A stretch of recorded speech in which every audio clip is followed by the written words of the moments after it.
उपवास म्हटलं की प्रत्येकाच्या घरामध्ये साबुदाण्याचा पदार्थ बनला जातो। तर आता महाशिवरात्र आलेली आहे, तर महाशिवरात्रीला शक्यतो प्रत्येक घरामध्ये सर्वांनाच उपवास असतो। तर या दिवशी काय बनवायचं हा प्रत्येक गृहिणीला पडलेला प्रश्न असतो। तर आज आपण पाहूयात की एकदम सोप्या पद्धतीने महाशिवरात्री स्पेशल उपवासाची थाळी कशी बनवायची।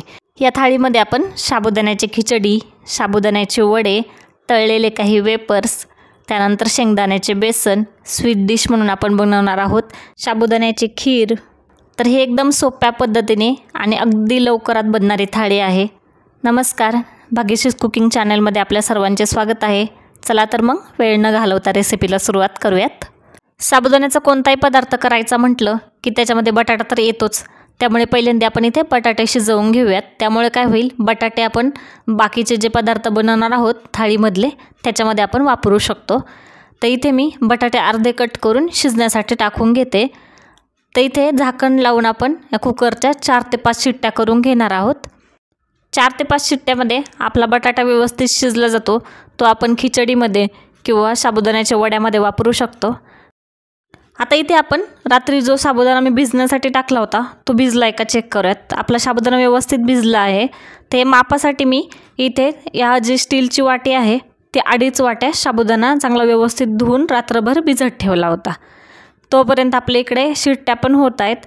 तर व्यवस्थित 5 शिट्ट्या झालेल्या आहेत आणि आता कुकरची वाफ काढून मी हे बटाटे बाहेर काढून घेते।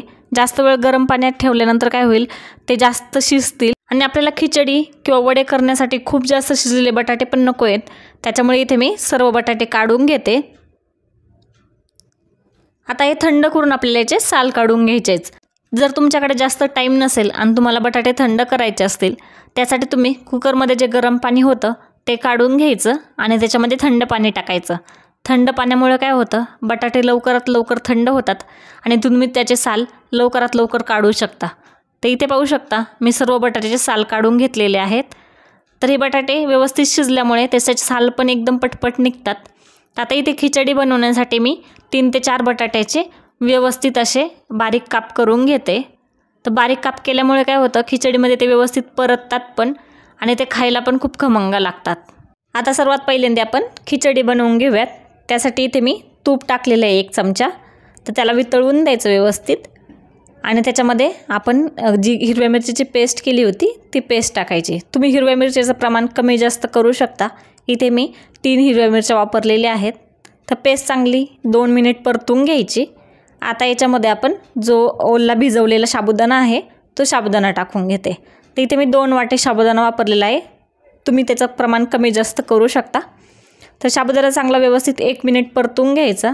आता याच्यामध्ये मी थोडासा जाडसर शेंगदाण्याचा कूट टाकून घेते। तर हेच शेंगदाण्याचा कूट पण व्यवस्थित परतल्यानंतर आपण याच्यामध्ये जे बारीक केलेले बटाटे होते, तर इथे मी बारीक केलेले बटाटे टाकते आणि आता हे व्यवस्थित आपल्याला परतून घ्यायचं आहे। तर बटाट्यामध्ये चांगला मसाला लागेपर्यंत हे व्यवस्थित परतून घ्यायचं। आता इथे चवीनुसार मीठ टाकलेलं आहे। तर मीठ टाकल्यानंतर आपल्याला हे छान असं परतून घ्यायचं आहे। साधारण 3 ते 4 मिनिट आपल्याला ही खिचडी परतावी लागेल, त्यामुळे काय होईल, ती व्यवस्थित शिजेल आणि खायला पण एकदम रुचकर लागेल। तर आपली खिचडी इथे रेडी आहे। आता यानंतर आपण साबुदाण्याचे वडे कसे बनवायचे पाहूयात। तर इथे मी बटाटे घेतलेले आहेत सोलून ठेवलेले, त्याला स्मॅश करून घेते। आता स्मॅश झाल्यानंतर आपण याच्यामध्ये साबुदाणा टाकतोय, जो भिजवलेला मी 2 वाटी साबुदाणा टाकला आहे। त्याच्यामध्ये 1 वाटी शेंगदाण्याचा कूट टाकला आहे, थोडासा जाडसरच कूट ठेवला आहे आणि 3 हिरव्या मिरच्याची पेस्ट टाकली आहे आणि चवीनुसार मीठ टाकले। आता हे आपल्याला व्यवस्थित मिक्स करून घ्यायचं आहे। तर तुम्ही बटाट्याचं प्रमाण कमी जास्त करू शकता। बटाट्यामुळे काय होतं, साबुदाणा एकदम एकजीव होतो आणि त्याच्यामुळे आपला वडा पण व्यवस्थित होतो। हातावरती तुम्ही चेक करू शकता। तर इथे मी हाताला थोडंसं तूप लावून याचे वडे करून घेते। तर तुम्हाला जितकी साईज हवी असेल वड्यांची तितकं तुम्ही वडा बनवू शकता, जाड पातळ। तर इथे असा गोलसर करून व्यवस्थित त्याला शेप देऊन घ्यायचा। तर इथे पाहू शकता आपला एक वडा रेडी आहे। असेच मी बाकीचे वडे पण बनवून घेतलेले आहेत। आता आपण वडे तळून घेऊयात। तळण्यासाठी इथे मी तुपाचा वापर करते। तर इथे तुम्हाला जसं तूप हवं असेल तसं तुम्ही तूप टाकू शकता। आता हे तूप गरम झालेलं आहे, याच्यामध्ये इथे मी वडा टाकते। तर वडा व्यवस्थित दोन्ही साईडनी 3 ते 4 मिनिट चांगला तळून घ्यायचा। तर गोल्डन कलर येऊपर्यंत वडा मी तळलेला आहे आणि एकदम कुरकुरीत क्रिस्पी झालेला आहे। हा वडा मी एका चाळणीवरती काढून घेतला आहे. असेच मी बाकीचे वडे पण तळून घेतलेत. काय मस्त कलर आलेला आहे आणि खायला पण एकदम क्रिस्पी लागतात. तर आता आपण याच तुपामध्ये जे आपले वेपर्स किंवा साबुदाण्याचे पापड्या आहेत ते तळून घेणार आहोत. ते इथे मी ह्या पापड्या तळून घेते. असेच आपण साबुदाण्याचे पापड्या पण तळून घेऊयात. तर इथे मी साबुदाण्याची पापडी टाकलेली आहे. तर व्यवस्थित तळून घ्यायची, त्यामुळे काय होतं एकदम कुरकुरीत लागते. तर आपली इथे आता साबुदाण्याचे वडे आणि पापड्या रेडी आहेत. आता आपण शेंगदाण्याचे बेसन कसे बनवायचे पाहूयात. त्यासाठी इथे मी शेंगदाणे भाजून काही शेंगदाण्याचे साल काढून घेतलेले आहेत. आता हे मिक्सरमध्ये फिरवून घेणार आहेत. तर जास्त बारीक पण फिरवायची नाही आहे. तर इथे पाहू शकता तुम्ही थोडेसे मी जाडसरच ठेवलेले आहे. आता याच्यामध्ये आपण पाणी टाकणार आहोत. तर पाणी टाकून आपण हे फिरवून घेणार आहोत पुन्हा मिक्सरमध्ये. तर तुम्हाला जितकं पाणी हवं असेल तितकं टाकून तुम्ही फिरवू शकता. तर हे व्यवस्थित मी जितकं पाणी लागेल तितकं टाकून व्यवस्थित फिरवून घेते.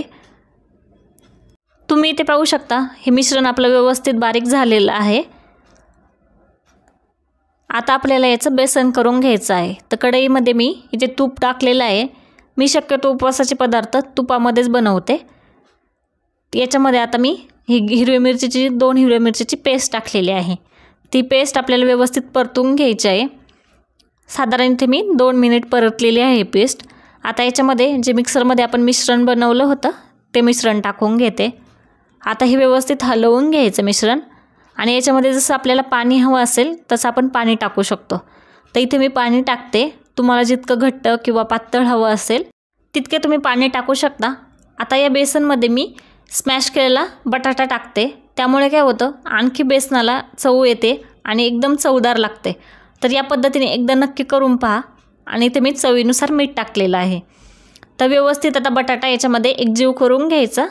आता इथे आपल्याला बेसनला चांगलं व्यवस्थित 2 ते 3 मिनिट उकळी येऊन द्यायचं आहे. तर इथे पाहू शकता आपलं बेसन एकदम रेडी आहे. आता आपण पाहूयात की साबुदाण्याची खीर कशी बनवायची. तर इथे एका कढईमध्ये मी तूप टाकलेलं आहे. आता याच्यामध्ये मी कट केलेले ड्रायफ्रूट्स टाकते. ते तुम्हाला जे ड्रायफ्रूट्स आवडत असतील ते तुम्ही टाकू शकता. तर हे व्यवस्थित परतून घ्यायचं. साधारण मी ते 1 मिनिट परतून घेते. आता याच्यामध्ये मी मनुके टाकते. तर मनुके टाकल्यानंतर पण साधारण आपण याला 1 ते 1.5 मिनिट परतून घेणार आहोत. ज्यावेळेस ड्रायफ्रूट्सचा कलर बदलेल त्यावेळेस आपण हे काढून घेतो आहे. हे मी एका भांड्यामध्ये काढून घेते. आता राहिलेल्या तुपामध्ये आपण 1 वाटी जो भिजवलेला साबुदाणा होता तो टाकला आहे. तर चांगलं हे व्यवस्थित 1 ते 2 मिनिट साधारण परतून घ्यायचं. साबुदाणा चांगला परतला की खिरीला पण चव येते खूप. तर साबुदाणा व्यवस्थित मी ते परतून घेते. आता याच्यामध्ये दूध टाकायचं आहे. तर पहिल्यांदा मी ते 1 वाटी दूध टाकलं आहे. त्याला थोडंसं मिक्स करून घेते आणि त्याच्यानंतर मी पुन्हा 1 वाटी दूध टाकलेलं आहे. तर साधारण मी 2 वाटी दूध टाकलेलं आहे. आता हे व्यवस्थित याला उकळी येऊन द्यायची. इथे उकळी आलेली आहे तर याच्यामध्ये मी ते साखर टाकलेली आहे. तर तुम्हाला जसं गोड हवं असेल तसं तुम्ही साखरेचं प्रमाण वाढवू शकता. आता हे उकळल्यानंतर साईडला ठेवलेले मी ड्रायफ्रूट्स टाकलेले आहेत. तर व्यवस्थित मिक्स करून घ्यायचं. साधारण आपल्याला 2 ते 3 मिनिट बारीक गॅसवरती ही खीर आपल्याला व्यवस्थित उकळून घ्यायची आहे. तर इथे पाहू शकता आपली खीर पण रेडी आहे. ही उपवासाची थाळी एकदा नक्की करून पहा आणि कशी झाली हे कमेंटमध्ये सांगायला विसरू नका. व्हिडिओ आवडला असेल तर व्हिडिओला लाईक करा, शेअर करा आणि अजूनही चॅनलला सबस्क्राईब केलं नसेल तर सबस्क्राईब करा. धन्यवाद.